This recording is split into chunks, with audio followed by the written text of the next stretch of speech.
Hello everyone, and welcome back to the Fluctus channel.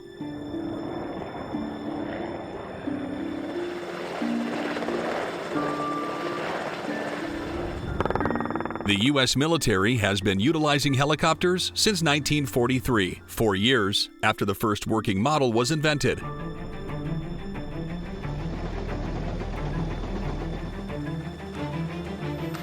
Unlike airplanes, helicopters can take off and land vertically,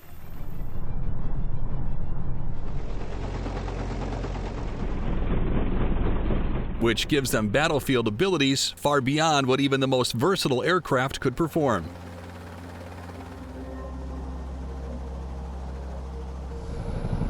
One of the oldest and most widely used military helicopters in the United States fleet is the Boeing UH-47 Chinook.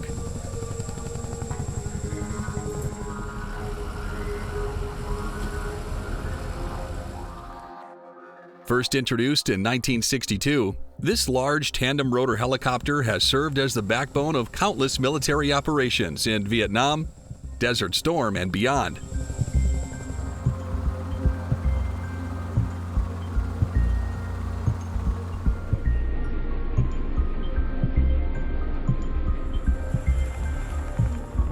The Chinook has a fuselage that is 52 feet in length and boasts a height of 18 feet.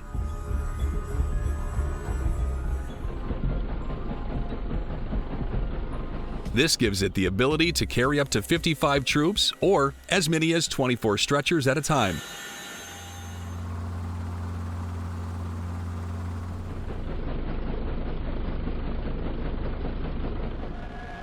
It also boasts a max speed of nearly 200 miles per hour and a combat range of 230 miles.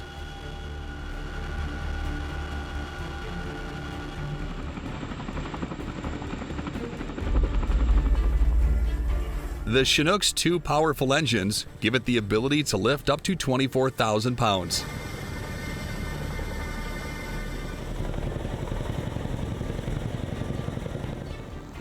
Of all the Chinook's unique capabilities, few are quite as impressive as the way it performs helocasting drills.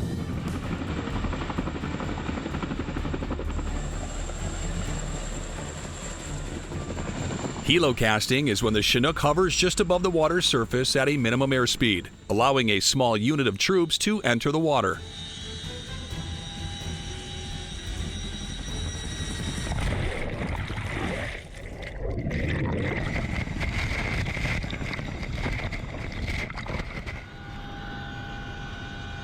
Common during special operations, the goal is to get the troops to a maritime insertion point and drop them without being detected.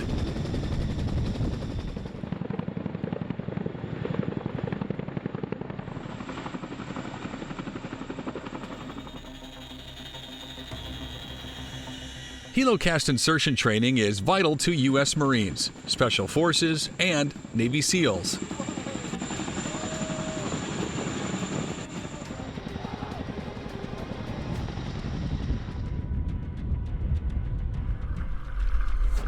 Since such activities are usually performed during infiltration or combat scenarios, it is imperative that teams get adequate practice to ensure their safety and overall mission success.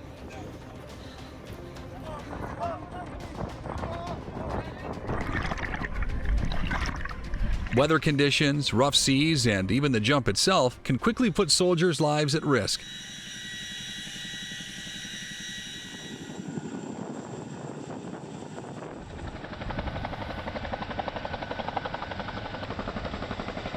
The Chinook is ideal for this maneuver because of its powerful engines. Those help hold the aircraft steady at low altitudes.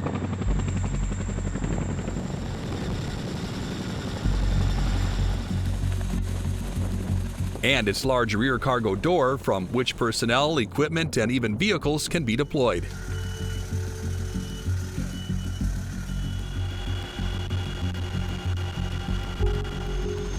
This rear cargo door comes in handy in many other ways as well.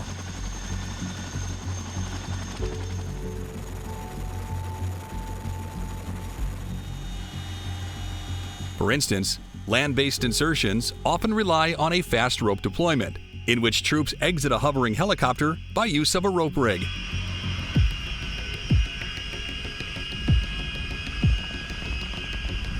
Here you can see the 173rd Airborne Brigade, combined with the Greek Armed Forces, practicing the same technique via the rear door of a hovering Chinook.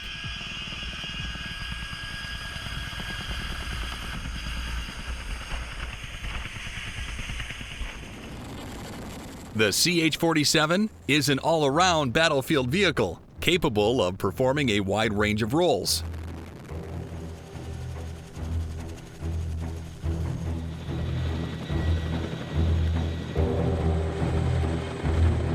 From moving equipment to troop deployment and medevac, its ability to carry payloads of up to 24,000 pounds allows it to quickly move Humvees, heavy guns, and other important battlefield assets from one place to another.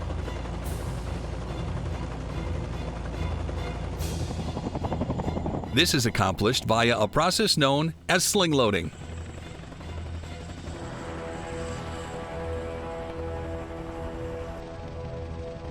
A heavy cable is attached to the bottom of the Chinook's fuselage, which features a triple hook system. This helps the helicopter stabilize the overall weight of payloads of various sizes.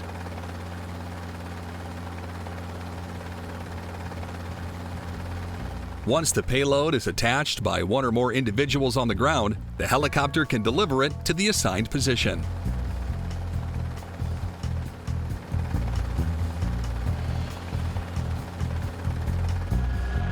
Since 1962, some 1,200 Chinook helicopters have been produced by Boeing for the U.S. and other allied militaries.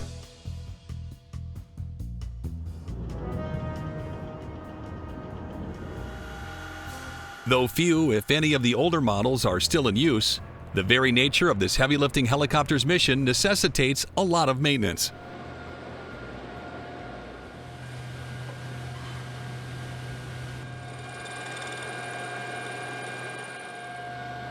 During this process, a maintenance team is informed of what needs to be done a day ahead of time.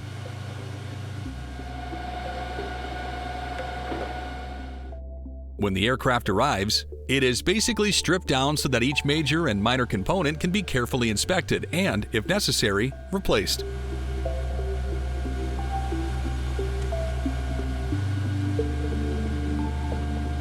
Phased maintenance of a large-scale helicopter like the Chinook can take several weeks, but is integral to making sure every part of the aircraft is working properly.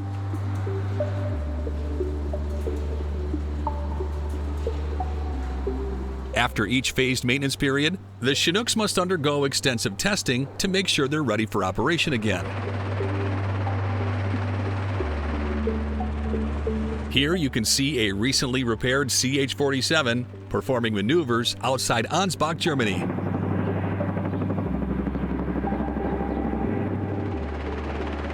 These maneuvers are meant to simulate battlefield conditions as closely as possible.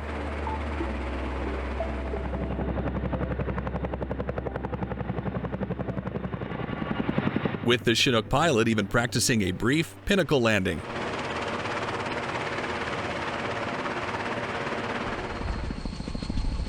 This is yet another method of troop deployment in which the Chinook puts its rear wheels and ramp on the ground while keeping the front side of the aircraft hovering in the air. One of the best ways to prepare pilots to perform these sorts of extreme maneuvers is through the use of state-of-the-art simulators like this.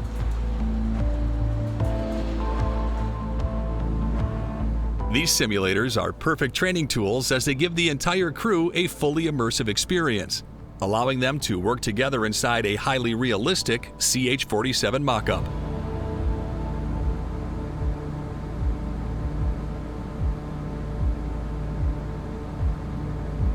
The goal is to replicate specific weather conditions and even potential battle scenarios without having to enter a real aircraft.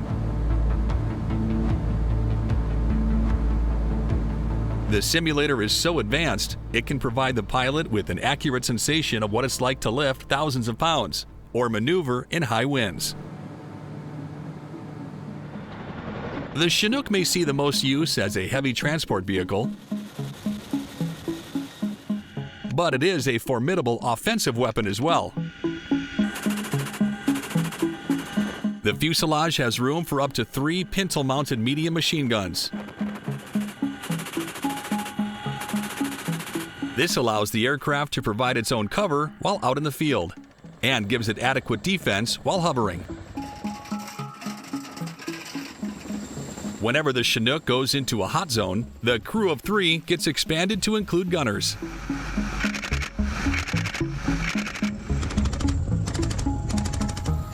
For that reason, many crew members and troops are required to go through gunnery training, like this. The U.S. military has multiple helicopter types at its disposal, each with different capabilities and different roles.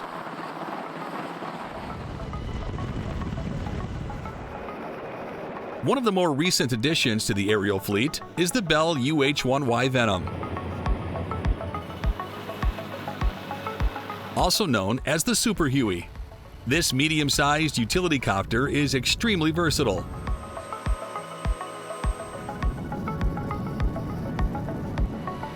It can carry up to 10 passengers or up to 6,000 pounds of equipment. Aside from rocket pods, which can be attached to the sides of the fuselage, it has spots for 2 pintle-mounted machine guns.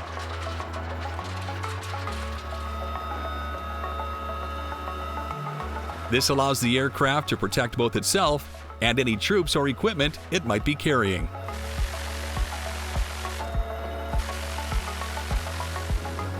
Here you can see a UH-1Y being loaded up with ordnance.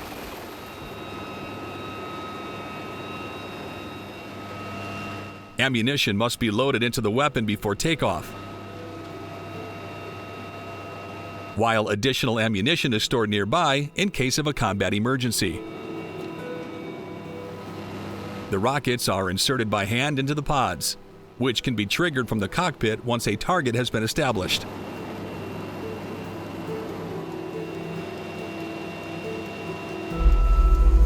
Clearly, the Super Huey is not one to be judged by its size, as it is more than capable of handling itself in a combat situation. This is a group of U.S. Marines. They're taking part in a weapons and tactics instructor course in the deserts of Arizona.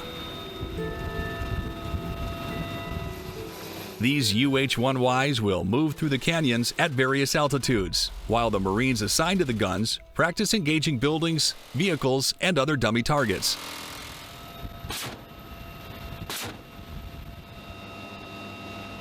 This footage helps show just how much of a team effort it is to fire, load, and reload these weapons in the heat of battle.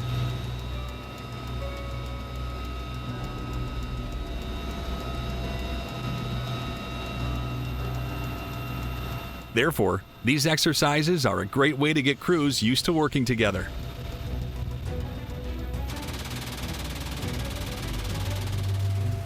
Despite their formidable weaponry, neither the Chinook or the Venom are actual attack helicopters.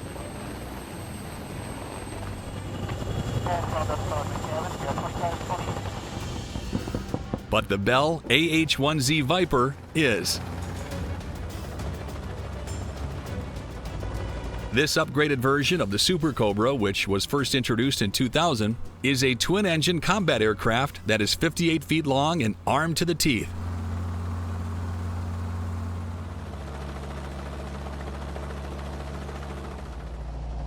The Viper boasts a top speed of 250 miles per hour, allowing it to maneuver in and out of combat as needed while evading enemy weapons fire.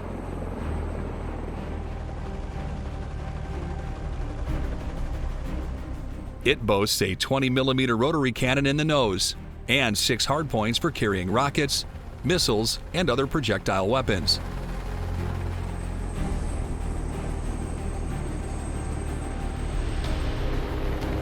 In all, the Viper can carry up to 5,764 pounds of munitions, making it a useful tool for both aerial combat and air-to-ground support.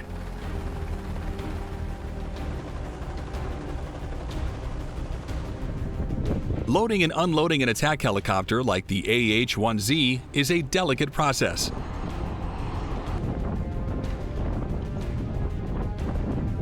The military takes great care to ensure munitions are stored properly at all times. However, It's also important that the Viper and its crew be ready for action when required.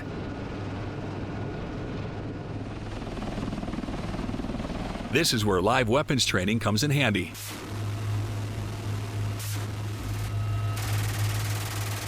Though they are far from an everyday occurrence, exercises like these ensure the men and women assigned to these helicopters are ready to do what's needed to protect themselves and their fellow soldiers.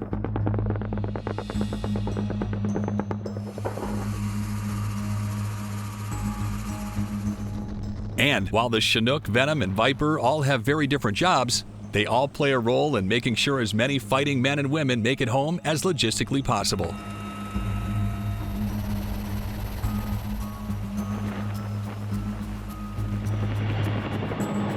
That's the end of this video. I hope you enjoyed it. Make sure to subscribe to this channel so you don't miss any of our new content. See you next time.